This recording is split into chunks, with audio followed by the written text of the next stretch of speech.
ଦୁଇ ଜଣ ନାବାଳକ ସାଙ୍ଗମାନଙ୍କ ସହିତ ଗାଁ ନିକଟ ନଦୀକୁ ଯାଇଥିଲେ ଗାଧୋଇବା ପାଇଁ। ଆଉ ନଦୀ ପାଣିରେ ଗାଧୋଉଥିବା ସମୟରେ ଅସାବଧାନତା କାରଣରୁ ଦୁଇ ଜଣ ନାବାଳକ ପାଣି ସୁଅରେ ଭାସି ଯାଇଥିଲେ।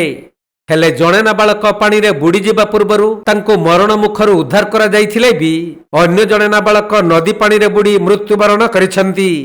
ଏପରି ଅଭାବନୀୟ ଦୁଃଖଦ ଘଟଣା ଘଟିଛି କଳାହାଣ୍ଡି ଜିଲ୍ଲା ଧର୍ମଗଡ଼ ବ୍ଲକ ପର୍ଲା ଗ୍ରାମରେ। ମିଳିଥିବା ସୂଚନା ଅନୁଯାୟୀ ପର୍ଲା ଗ୍ରାମର ରାଜାରାମ ବାଗଙ୍କ 13 ବର୍ଷୀୟ ପୁଅ ମହାବୀର ବାଗ ଏବଂ ସରୋଜ ସୁନାନୀଙ୍କ 14 ବର୍ଷୀୟ ପୁଅ ରୋହିତ ସୁନାନୀ ସାଙ୍ଗମାନଙ୍କ ସହିତ ଗାଁ ନିକଟରେ ଥିବା ମୁଟୁରା ନଦୀକୁ ଗାଧୋଇବାକୁ ଯାଇଥିଲେ। ତେବେ ନଦୀ ପାଣିରେ ଗାଧୋଉଥିବା ବେଳେ ଅସାବଧାନତା କାରଣରୁ ମହାବୀର ଓ ରୋହିତ ପାଣିରେ ଭାସି ଯାଇଥିଲେ। ହେଲେ ପାଣିରେ ବୁଡ଼ିଯିବା ପୂର୍ବରୁ ରୋହିତଙ୍କୁ ମରଣ ମୁଖରୁ ଉଦ୍ଧାର କରାଯାଇଥିଲେ ବି ମହାବୀର ପାଣିରେ ବୁଡ଼ି ଯାଇଥିଲେ।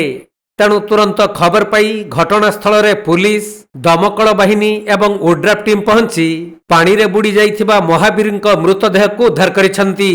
ଏପଟେ ପାଣିରେ ବୁଡ଼ିଯିବା ପୂର୍ବରୁ ଉଦ୍ଧାର ହୋଇଥିବା ରୋହିତଙ୍କୁ ଆମ୍ବୁଲାନ୍ସ ଯୋଗେ ନେଇ ଧର୍ମଗଡ଼ ଉପଖଣ୍ଡ ଚିକିତ୍ସାଳୟରେ ଭର୍ତ୍ତି କରାଯାଇଛି।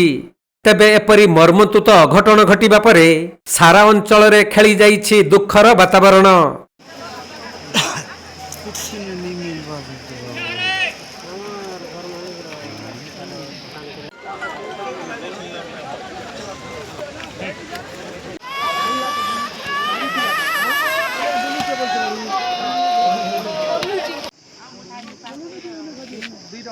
କଳାହାଣ୍ଡି ଜିଲ୍ଲା ଧର୍ମଗଡ଼ରୁ ଶୋଭିତ ଗାନ୍ଧୀଙ୍କ ରିପୋର୍ଟ, କୋଣାର୍କ ଲାଇଭ୍।